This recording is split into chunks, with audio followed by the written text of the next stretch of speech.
Halo, selamat pagi teman-teman. Bagaimana kabarnya di hari ini? Semoga semua baik-baik saja dan sehat selalu ya.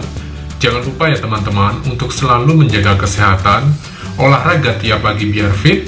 Jangan lupa untuk selalu pakai masker jika teman-teman ingin keluar rumah, dan pula siapkan selalu hand sanitizer. Jangan dulu untuk nongkrong atau berada di kerumunan, pilihan terbaik adalah di rumah saja. Oke, untuk hari ini saatnya saya untuk bercerita lagi. Sebelum kita mulai lagi untuk bercerita, jangan lupa ya teman-teman untuk selalu support channel ini dengan klik tombol subscribe, dan jangan lupa untuk aktifkan loncengnya, agar ketika saya upload video baru, teman-teman mendapat notifikasinya. Terima kasih. Di video kali ini, saya ingin bercerita nih pengalaman saya mendapat sexual harassment atau pelecehan seksual. Teman-teman mungkin pernah mendengar ya, kalau ada pegawai atau karyawan cewek yang bekerja di suatu instansi dan mereka mendapat sexual harassment dari atasannya atau dari sesama karyawan begitu.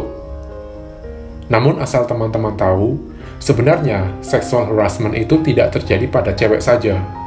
Cowok pun ada yang kena sexual harassment seperti itu. Di cerita kali ini, saya akan bercerita bagaimana saya dulu mendapat sexual harassment yang menurut saya sangat-sangat tidak pantas dilakukan oleh manajer saya. Sebut saja nama manajer saya Pak F. Dulu saya pernah bekerja di suatu instansi besar. Waktu itu manajer saya ada dua. Satu manajer divisi, satu lagi manajer unit. Yang manajer unit itu dia cewek, ya ibu-ibu begitulah. Orang ini baik banget sama saya. Awal saya bekerja dulu, ibu-ibu manajer inilah yang dekat dengan saya. Karena saya adalah orang baru satu-satunya yang masuk di kantor tersebut dan menggantikan salah satu karyawan yang langsung ada di bawah manajer ibu-ibu ini. Jadi ya masih senioritas banget lah dulu waktu itu. Maksudnya saya mendapat senioritas itu bukan dari manajer saya, tapi dari karyawan lain. Awal saya kerja di situ ya memang tidak nyaman, karena lingkungan kerjanya kurang enak, maksudnya lingkungan pertemanannya. Namun, si ibu manajer ini adalah salah satu orang yang baik sama saya. Jadi ya, saya dekatlah dengan ibu manajer ini.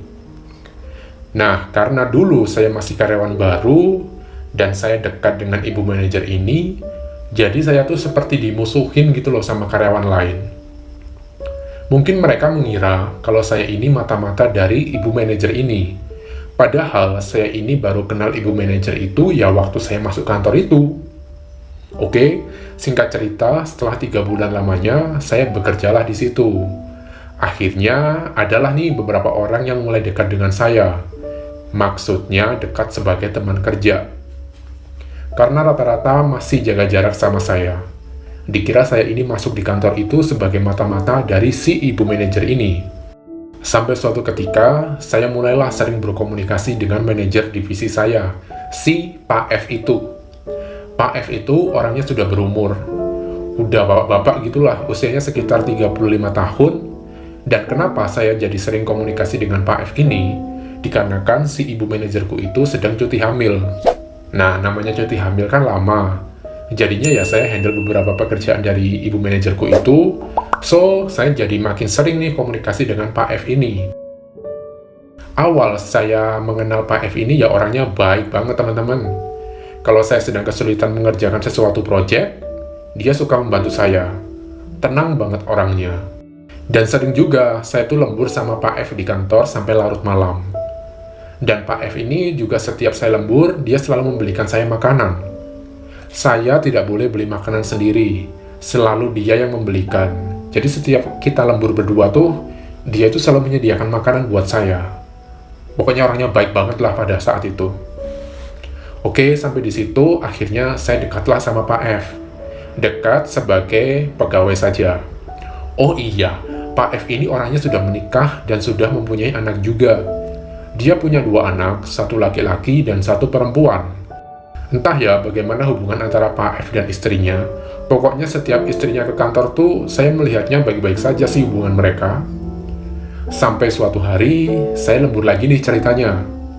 Nah, waktu itu karena saya kecapean banget, namanya kerjaan itu kan non-stop dari pagi sampai malam ya teman-teman ya. Sampai sekitar jam 8 malam lah. Nah, waktu itu saya ketiduran nih di mejaku. Ya namanya kecapean dan disuruh lembur, ya saya tak berdaya pada saat itu. Lemas, gak punya tenaga gitu ya. Tiba-tiba tuh ketika saya bangun, jasnya Pak F ini udah ada di punggung saya. Di situ kan saya kaget ya, kok bisa saya ketiduran. Saya takut kalau Pak F ini nanti marah ke saya.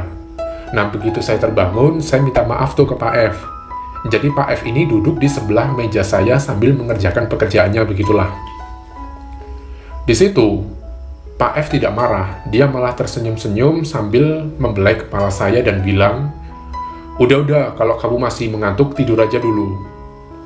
Dan di situ, saya segera bangun lah, ya nggak enak juga, dan saya melanjutkan pekerjaan saya lagi. Sejenak dilihat-lihat, Pak F ini meskipun usianya 35 tahun, orangnya itu lumayan cakep sih teman-teman. Tapi ya, saya tidak punya dong perasaan suka ke Pak F. Saya cuma mengagumi Pak F ini sebagai manajer saya yang baik. Dan juga dia udah kayak orang tua saya sendiri, teman-teman. Dan setelah kami selesai lembur, saya mau pulang tuh, udah pukul 11 malam. You know lah teman-teman, saya dulu itu benar-benar workaholic banget. Dan ketika nih, saya mau pulang, tiba-tiba Pak F ini menarik tangan saya. Dan saya didudukanlah di pangkuannya. Waktu itu saya tegang banget dong. Mau diapain ini saya? Mau teriak juga siapa yang mau menolong? Kan udah malam. Kantor saya itu ada di lantai 9. Dan security-nya kan ada di lantai 1. Mau saya teriak juga tidak akan ada yang dengar. Mau saya minta tolong juga minta tolong ke siapa. Nah, waktu saya ada di pangkuannya itu, tiba-tiba nih saya merasakan nih barangnya Pak F ini udah, pokoknya udah mengeras kayak batu lah teman-teman. Kerasa dong saya. Nah, di situ saya mulai nih panik dan tangannya Pak F ini tiba-tiba membuka kancing celana saya. Satu tangan masuk ke celana saya, satu tangannya lagi masuk ke atas, maksudnya ke dada saya. Jujur, di situ saya tidak on sama sekali karena saya takut. Saya panik banget waktu itu. Ya bayangin aja loh teman-teman, itu di kantor. Ya meskipun udah jam 11 malam, kantor ya kantor, mana pantas melakukan itu di kantor. Nah, pada saat dua tangannya ini udah masuk ke celana dan baju saya, berontak dong saya. Dan saya bilang, "Pak, maaf Pak, jangan gini Pak. Saya capek Pak, saya mau pulang. Nanti dilihat karyawan lain Pak, jangan gini lah Pak." Dan waktu itu, saya mau melepas kedua tangannya tuh nggak bisa teman-teman, karena ya Pak F ini kuat banget gitu loh tangannya menahan badan saya. Lalu setelah itu, dia mulailah menciumi leher bagian belakang saya. Karena di situ saya sudah terpojok, saya makin takut kalau sampai saya on. Nanti dikiranya saya menikmati dan suka dengan perlakuan Pak F ini kalau saya sampai on. Jadi sekuat tenaga saya berontak sampai saya terlepas dari Pak F. Dan setelah terlepas, saya lari sambil menutup kancing celana saya. Saya masuk ke lift dan segera ke ground floor dan pulang.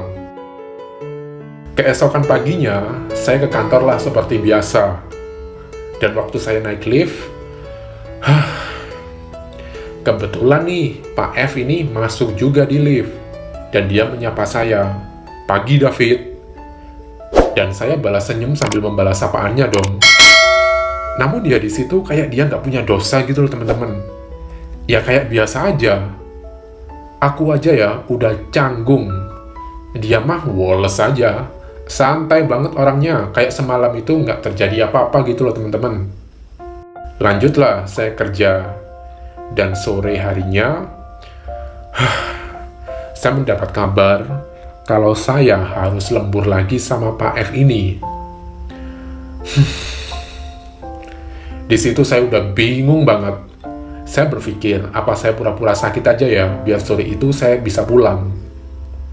Tapi kalau nanti saya berpura-pura sakit, kerjaan saya makin banyak dong. Menumpuk, dan besoknya ya saya makin terbebani. Ya sudahlah, terpaksa tuh saya lembur sama Pak F. Dan ketika karyawan-karyawan udah pulang nih, tinggal kita berdua aja, saya kan ini mau santai dulu. Duduk-duduklah saya sambil main handphone. Dan tiba-tiba nih Pak F memegang tangan saya, tangan kiri saya ya. Dan dia melihat wajah saya. Waduh, wajahnya itu teman-teman benar-benar kelihatan lagi mupeng banget deh kelihatannya. Saya berpikir tuh pasti dia lagi pengen ini. Aduh, gimana ini? Semenggiurkan apa saya ini di matanya dia? Nah, belajar dari kejadian kemarin malam, kalau saya makin berontak nih, Pak F makin berani ke saya. Dan ketika dia masih memegang tangan saya nggak respon tuh. Saya pura-pura main handphone lah. Tangan kanan saya ini main handphone, tangan kiri saya kan udah dipegang ini sama Pak F. Dan tiba teman-teman, Pak F ini mendekati saya, dan secara tiba-tiba, dia mencium bibir saya. Kissing teman-teman. Dan you know lah, dia main lidah di bibir saya. Oh, gila. Aduh, jijik banget saya waktu itu.